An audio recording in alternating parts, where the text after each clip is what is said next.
Салом алейкум, бародарам Акасах. Шумо дем ба канали Сим Шарипов. Бо шумо ҳастам чун ҳар вақта Муҳаммад Шарипов. Имрӯз кор данестем мо. Қарор дорем дар ҳамин фирмаи хумон, яъне ки дар ҷое ки мо зиндагӣ мекунем, лекин мо кор накардастем. Ман ки намедонам хеле кори зуд дар як моҳ чанд бор мешавад, дар ҳафта чанд бор мешавад. Лекин мо имрӯз то обеда кор кардем. Баъди обед уже биромадем, омадем пикник. Ну типа барбекю меган ё. Омадем хамҷа шистем, хурдестем, масад ҳама чизе ки ҳаста ай тарафи хиди фирмаи. Талас. Привет. Hi, my friend. Что тут происходит? I miss you. How? Что тут происходит? Тут сегодня день рождения Сани. Саня сегодня проставляется. Саня, с днем рождения, Саня! Спасибо, я не разумею. Саша, Спасибо. Хапиздую, тую! Как чихел бумя угашини дай тараф компания ҳамаша хичон тайёр кардагиам, масалан ягониш тайёр кардагӣ дестем. Ҳозир хичон ташкил кардагиам. Бачо. О май гад! Ҳамаш тайга ҳамаи компанияда бугем. Мы эту клубнику Полни угашини рахайдагиам, хичон мехарам. Ман ки намедонам хеле кори зуд дар як моҳ чанд бор мешавад, дар ҳафта чанд бор мешавад, неки зато хай интересно. Якум бора вообще без предупреждения. Всем салам алейкум. Я из Казахстана. Работаем здесь, в Боксфорде. Сегодня у нас корпоратив по-нашему, короче. Все собрались, отдыхаем.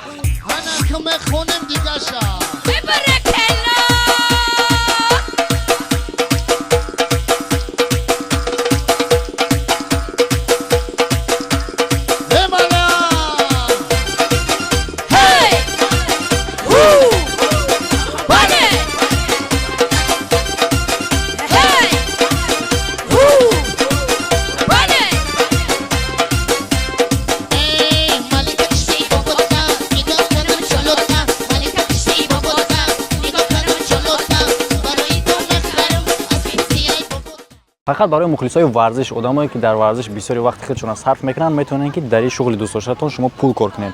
Ба ссилкаи дар комментария буда бигзарин, дар сайт регистратсия кунед. Ҷангуару бозингари дӯстдоштаатона интихоб кунед. Агар ӯ бурд кард, шумо пул кор мекунед. Ссилкаро регистратсия кардан ва промокод барои бонус ба даст овардан дар комментария степлеру мехчашапакадаги. Ну, если честно, серьезно. Они нам сегодня приготовили барбекю. Ну, организовали все для нас, для сотрудников. Спину выпрямим. Конечно же, им спасибо большое. Было все очень вкусно. Ну, мало. Спроси у индусов, они тебе на русском же конкретно объяснят. Зуриш чие ки хай мешини ва вақт хуб мегзаране ки безебиш ая тарафае ки хай минусавой то што мора коромон соат қатияй аями хотир мо то абета кор кардем далшиш некин то што ки мисол вақта мегзаране хай мешини масад хуб камтар бо скучно намешава кор да иҷа интересни мегзара ҳамиш стоит ай то што ки ним рӯз та кор намекунӣ ба хайраиш.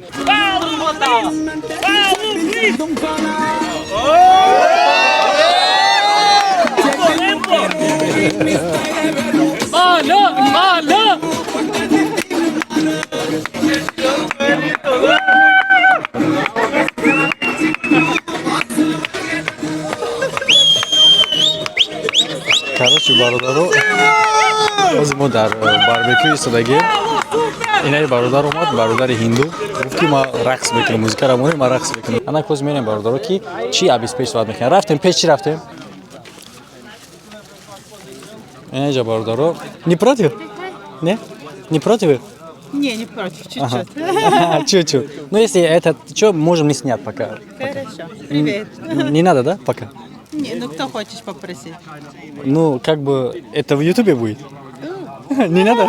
Или Нет, надо? пожалуйста. Ну, тогда не буду. Да.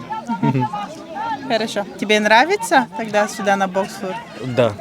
Нравится то, что, допустим, здесь мне самому в Лондоне то, что нравится, то есть отношение к людям. Здесь я не ощущаю, типа, я другой нации. Ну да. Толерантность. Ко всем относится одинаково. Типа, да, без разницы ты кто. Да, да, И правильно. еще ценятся как бы человеческий труд. Допустим, брейк значит вовремя брейк. Да. То есть больше не бывает, да, меньше не меньше не бывает. бывает. Осознаешь, что ты человек, и тебя уважают. Ну, это хорошо. Вот это отношение к людям, вот это супер. Супер. Ну, супер. Да, это наш... Бизнес-админ. так. Бизнес-админ. Очень хорошая, очень приветливая. Когда я самый первый раз приехал сюда, Я ей звонил, она так приветливо, ой, привет, так. Когда я приехал и кто-то зашел, она заходит, говорит, ну извини, там много времени ушло. Такое, допустим, например, в России не увидишь, то есть, чтобы ты извинялись, да, то есть, да, чтобы администратор зашел, сказал, извини, что-то время много, да, у тебя в Урал. Такого не увидишь, это удивился. Чё, куда я попал? На хорошего места Да, попал. это очень приятно, брат. Спасибо вам тоже. Да. Have fun. Вам тоже спасибо.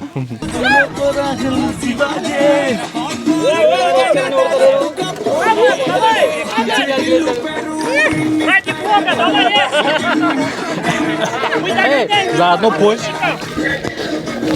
Kotu DJ Tilu kotu.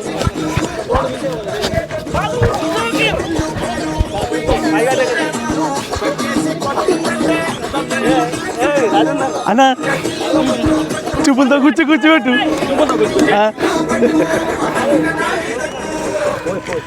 Mikrofon da apoiam, da. Ду микрофон. Инҷа салом алейкум бародаро. Инҷа барбекю фарод кардамона, барбекю ном доштаем, хеле ташкилӣ мекардем. Хеле маъқул шуд, ама чи ҳаста, пепси, мепси, гӯшт, коктейл, котлет, ҳамаш ҳаста. Хеле зур, впечатлениё ама зур. Хеле урусон мегӯям. Гап нест. چیزی که از طرف فیرما چی ابیسپش میکنن یه بار بیا که جا آدمایی که سوینی نمیخرن اینجا فقط خوگیه این اینجا همش مرغی بود گوی بده گوی کتلتای گوی بود چیدن انا بود اینجا یه شکی دیگه بود مرغ بود نوشکی مرغ بود و هم بوچیدن انا اینجا سالاتو میام بوچیدن خیلی کچوپ مایونز دیگرش سالفت کامش هست وای همه در اینترسنش اگر اگه اون کسی میخواد که پروستا بوتیربرود کنه بخوره خیلی هست میگیرین مثلا کتلت را میمونین سالات میمونین اینجا سیر میگیرین میمونین кстати озма мекунем как раз я там мунда салом алейкум раҳматуллоҳи ва баракатуҳ бало заната амсва нигодора хандидес ама моро нигодора ношикри корот ирӯз карочи боксфорда карочи маърака будай маърака бепул буда хай карочи дина хай парил картишки хайриёи тақсим кардан ирӯз хай бо маъракамон кардан карочи барои хирсан шудан ака ҳама фирмода ба фикри хел нест ё бо надаван ҳама кор гуфта не инҷо медодя на хоти гуфта надаван наён карочи хай тинҷа алҳамду кор борон хай коршам соза ташкилошам айрби миллиона короче я повари мекунем бародаро оно бародари мо гусеса ки пачкану шабги ина хе мегирем бародаро барузием ку мо вақти сёмка карда садем як тайм мондагӣ онҷа хе мемонем остак далчи уже по вкусу ки мода чи интереснее мода чи маъқулае мисол мегирем айнеҷа салат мемонем ин музика бародаро ба фикрам ё руминская ё ки молдаванский ина хеле бояд нарезонем бародаро и дар кор нест хеле накунем просто манисиясаша мекушем мода манисияса дар кор неста ки мода главне тамошобина роҳат кунам мақсад тамошобин ай булош мерезем кетчупа так мода интересная ман аз мебинам бештар чи май кетчуп майонеза ҳам тараки дига майонез бля ишуи кадаги набудай так аккуратнак ва мегирем чо мекунем мехӯрем дига макдоналдс есть макдоналдс но это не макдоналдс великобритания англия тамом всё бикаш кстати ман фуромӯш кардам ки сир монум дайҷа ман метонистам сир монум фуромӯш кардам короче и так пойдёт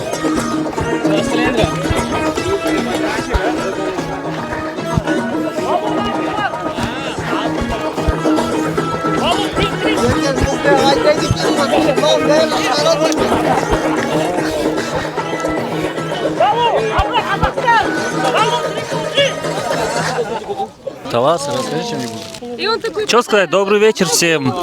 Мы находимся в Англии, Боксфорд, на ферме. Сегодня вот это все мероприятие, все организовала наша ферма. Вот это Боксфорд. Приготовили барбекю, организовали все, разложили столы. Всех они, считай, вот все приготовили, нас только пригласили. Напитки, все, что мы сейчас едим, все, что есть на столе, кроме нашего телефона и кроме нашего организма, это все ихнее. Остальное наше. Какие ощущения вообще? Ощущения все отлично у нас. Вот Боксфорд ферма у нас организовал сегодня барбекю. Все отлично, все дружно, мирно работаем. Большое огромное спасибо за то, что организовал такой нам отдых. Что расскажешь? Да? Что расскажем? Записывай, да? Да, слишком близко не держи. Слишком близко не держи. Слышно, да? Сейчас слышно? Да, отлично. Все, нормально? Давай. Сейчас у нас барбекю, да? Ну, наверное, вы уже сказали. Очень классно. Хорошая ферма, рекомендую. Мияги вообще молодец. Кто не знает, Мияги это блогер, который записывает это видео. Мы его так называем, потому что он ходит бородатый в панамке, похож на Мияги. Кто знает Мияги, ставьте лайки, подписывайтесь на канал, пишите комментарии. Все классно, у нас очень хорошая ферма, все дружелюбные, никаких конфликтов, ничего нету. Здесь просто русские дружат с украинцами, так что все заебись. అన్నా గిడుడే అయ్యే పంచోడే అన్నా గిడుడలే నువ్వు ఎప్పుడు తలకి నువ్వు లేవట్టు అన్నా ఏంటి లేవట్టేది మన సాయంత్రం కోపకత్తాడు నీ రాని అన్నా గిడుడే అన్నా గిడుడే నేను చూడరా కొమ్మొస్తుంది కిన్నుడి మీద నావు అవి మంచిగా ఉన్నది పంపించుకొని ఇటు చేస్తానంటే నువ్వు చూడని చూడు ఏంద్రది మమ్మల్ని చూపెడుతున్నా వెరీ గుడ్ చికెన్ చికెన్ అన్నా గిడుడే అన్న అంటే నన్ను అవుతానన్నా నిన్నేరా ఇది ఎడిటింగ్ చేస్తానే గిడుడే నువ్వు అట్టుకో ఉత్తప్పుడు దించంటు నన్ను ఇద్దరు సరే మంచి బాయ్ సే hi I will film as well. Where is picture? Give. Okay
Знака идиотка.